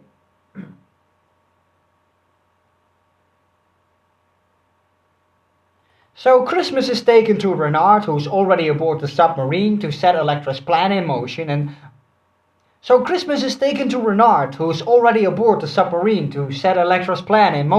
and Bond is brought straight to Elektra. The world is not enough. Oh yeah, I'm gonna do a little Family Guy joke here again, because the title is stupidly mentioned again, so I'm doing that joke. On only 4, been working hard. Oh, no, don't worry, John. Dude, you speak English better than me, and it's the only language I speak. Yeah, well, definitely not. It's I have a very limited vocabulary, but it's become second nature. Because in my daily life, I never do it. But since I've been on holidays with my YouTube friend and had to speak this the whole time, it's almost become my second personality now. Because none of my real life friends know me in this way, for example. So Christmas is taken to Renard, who's already aboard the submarine to set Elektra's plan in motion, and Bond is brought straight to Elektra. Right. Let's place the Family Guy joke here. First, I have to find it. We're really getting near the end of the film already with the voicing, so good day.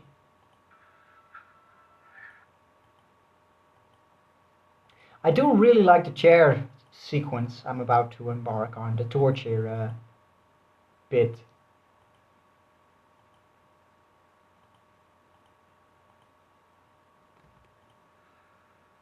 world is not enough.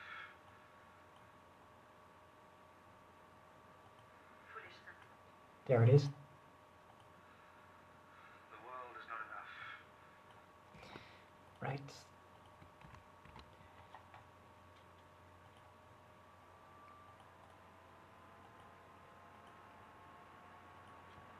Made this joke before, but I think it's just I need to do this.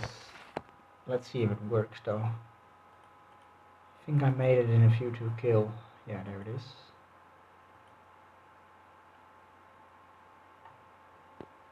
Yeah, it's weird how that works, Gosse. It's exactly like that. He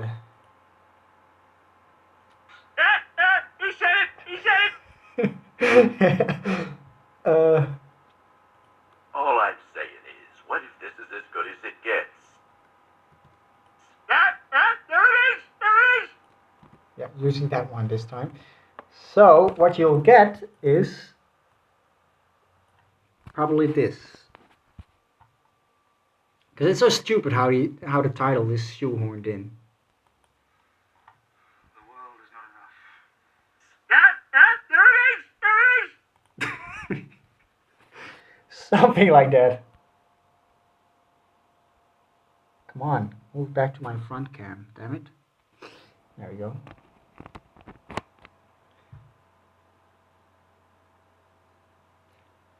I can raise all eyebrows. Just like Bond. Oh, pussy. Really? A woman? Oh yeah, I've watched American Dad, of course. I prefer Family Guy though.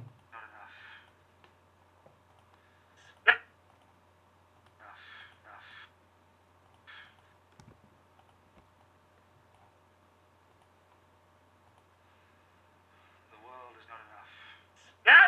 There it is! There it is! Oh, ridiculous.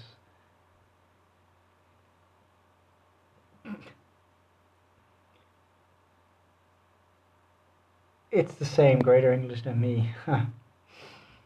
Your English is better than mine, comrade. Yeah, I know you're Russian. Got any Indian fans? I think I do. I definitely used to have one or two there. I knew about some.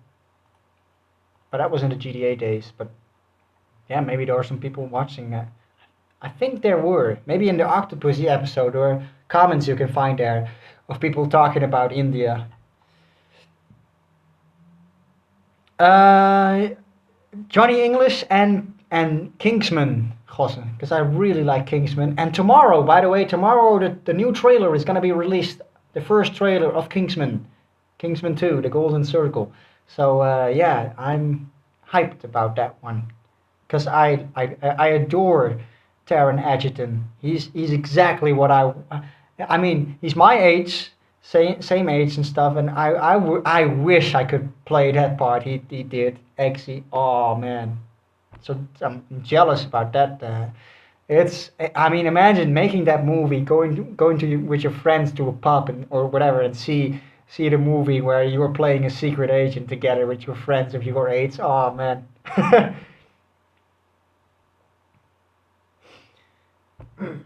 Anyway.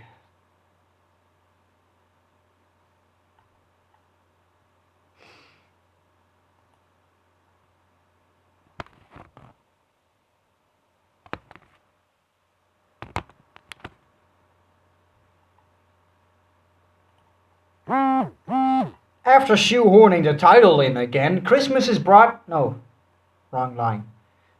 After shoehorning the title in again. Oh yeah. After shoehorning the title in again, we get into one of the better torture scenes in the series. Alright. I'm just making that shoehorning in because it's not in the script, but I think I have to mention it. After shoehorning the title in like that again, we get into one of the better torture scenes in the series. Again, Brosnan is really good in this, and so is Sophie Marceau, really selling that she has been playing Bond all this time and knows how to manipulate men. And there's literally and here, so I say it. Don't know why I put it double there, but that's the thing. When I accidentally type it 2 times, I say it 2 times. So now I have to redo the take. Wait, man.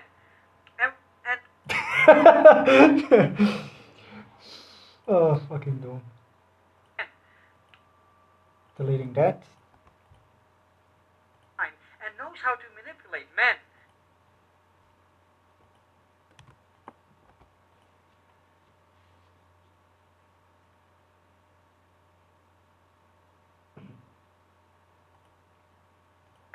Again, Brosnan is really good at this, and so is Sophie Marceau. From here.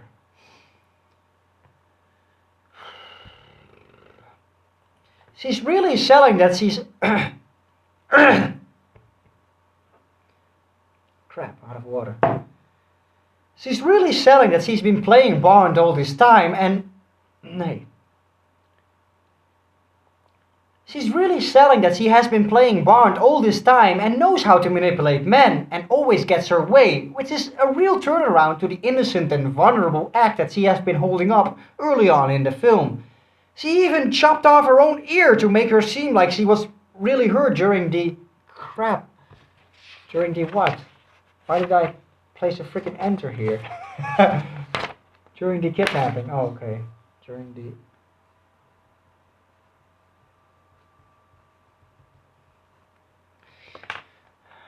Redoing it again.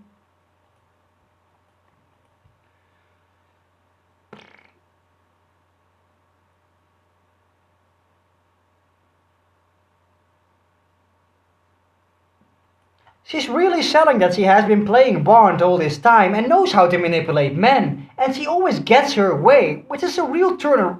Oh nee, het staat er helemaal niet. God, kuts away. One more take here, guys, before I get back to some questions. She's really selling that she has been playing Bond all this time and knows how to manipulate men and always gets her way, which is a real turnaround to the innocent and vulnerable act that she has been holding up early on in the film. She even chopped off her own ear to make her seem like she was really hurt during the kidnapping. Like she was really... no. Like she was really hurt. Like she was actually hurt, maybe.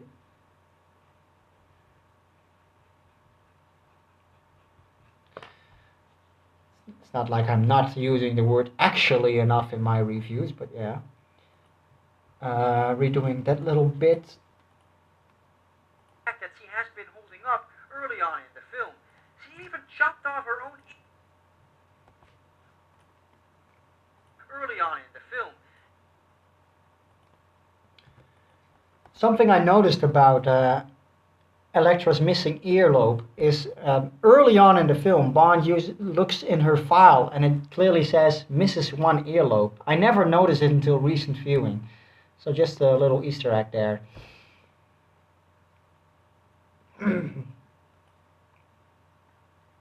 Alright. She even chopped off her own ear to make her seem like she actually was hurt during the kidnapping. There we go, motherfuckers. That's in. Film. She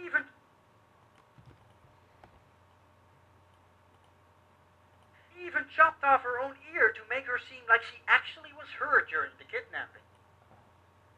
Alright. Page 7, just 2 more pages to voice, and then another good 10 hours of putting the clips in, and we should get the episode finished soon. So,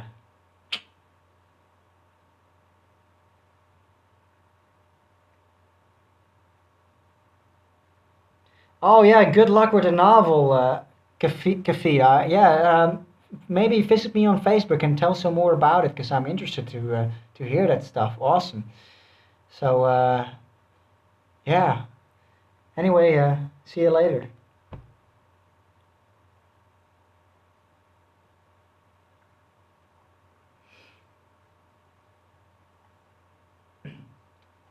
And I think this is only a glimpse of what can be done with a female. And I think this is only... And I think this is only a glimpse of what can be done with a female main villain. I hope the series goes even deeper into that one day. Nee. And I think this is only a glimpse of what can be done with a female main villain. I hope the series goes even deeper into that one day. Into that again one day. And I think this is only a glimpse of what can be done with a female main villain. I hope the series goes even deeper into that... why do I keep wanting to say that one? It's not what's in the script, damn it. And I think this is only a glimpse of what can be done with a female main villain. I hope the series goes even deeper into that one day again. Into that again one day, staat hier. Oh well. Oh yeah, Barça Real, yeah. Well, have a good night. Oh yeah, actually that's a great game. It's Sunday. I won't be on much longer myself, so take care, Gosse, and see you soon. And you'll see this episode arrive in your Patreon feed soon. Expect to see it like maybe even before King's Day. But we'll see. So bye.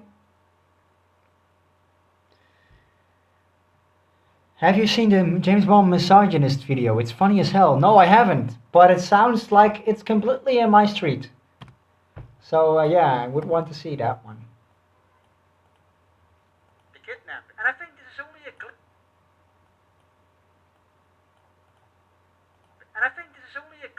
what can be done with a female main villain.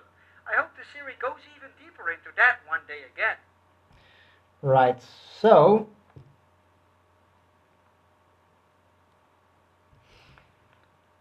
I think I may do the finishing part offline.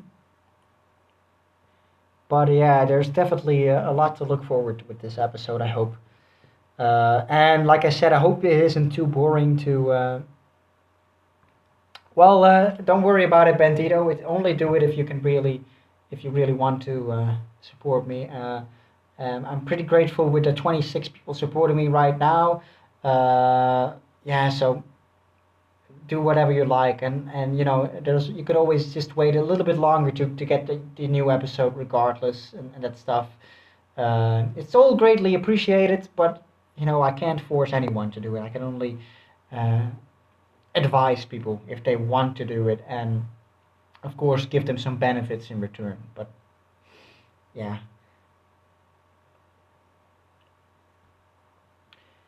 Anyway, guys,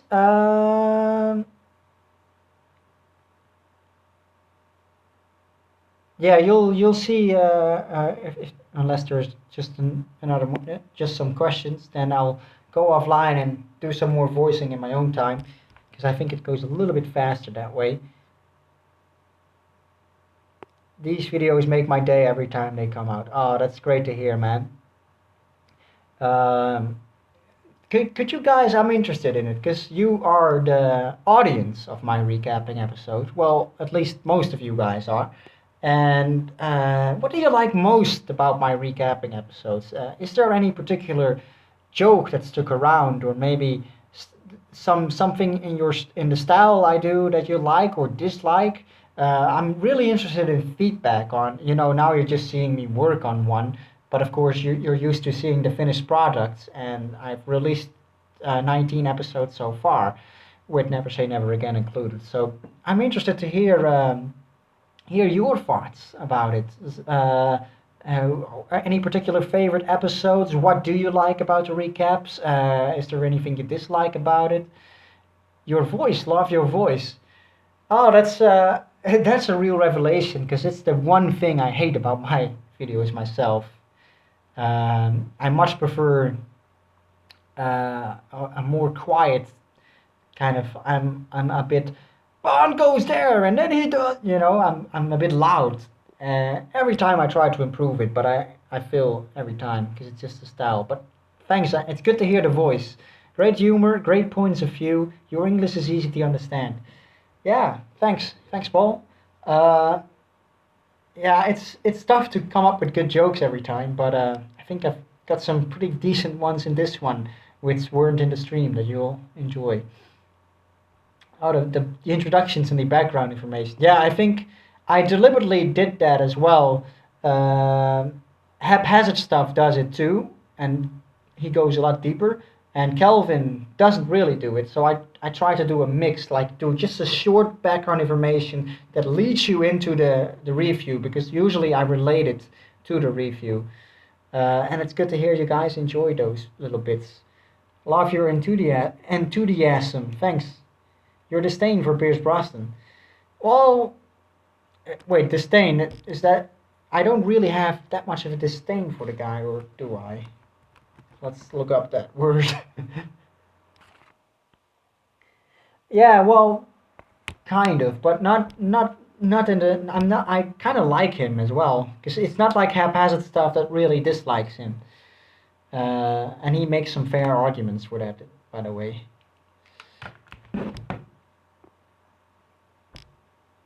Love your introduction. Oh yeah, I read that one. Admit it, you hate him. No, I don't. No, he's actually one of my favorites, and my battery is running low now because of the streaming. Uh, anyway, guys, I think I will almost be off now. I hope you enjoyed this little behind the scenes look to see, me working on this episode. I was trying to stream this on my Patreon page, but I couldn't find the live stream button for Patreon. So I figured, you know what, I may as well do something like this for my just in public, and let everyone see it for once. So I hope you enjoyed some behind the scenes look here. Deep investigation from the films. Thanks, man. Thanks. And it's been 2 hours of streaming already, so time has just flown by again. So I think I will do some more solo work now, and uh, Dosinvanya. That I know how don't know how to pronounce it exactly, but I know it's Russian for see you later. Dozivanya. Keep up the great work. Well, thanks, guys, and you guys keep up the watching. And like I said, recapping 19 is due to be released somewhere around next week for the supporters. If you are interested to see it early on as well, support me on Patreon. You can find the link in the description or in the description on my channel. For already $1.50, you could watch it early. And if not, that's fine as well. It will arrive 2 weeks later for you. So that should be a little bit more than 2 weeks from now on that you will also be able to see recapping episode 19 in your feed. It's work is being done, as you can see. There's still plenty to do, but we're getting there. So thanks, guys, and see you guys soon. Bye.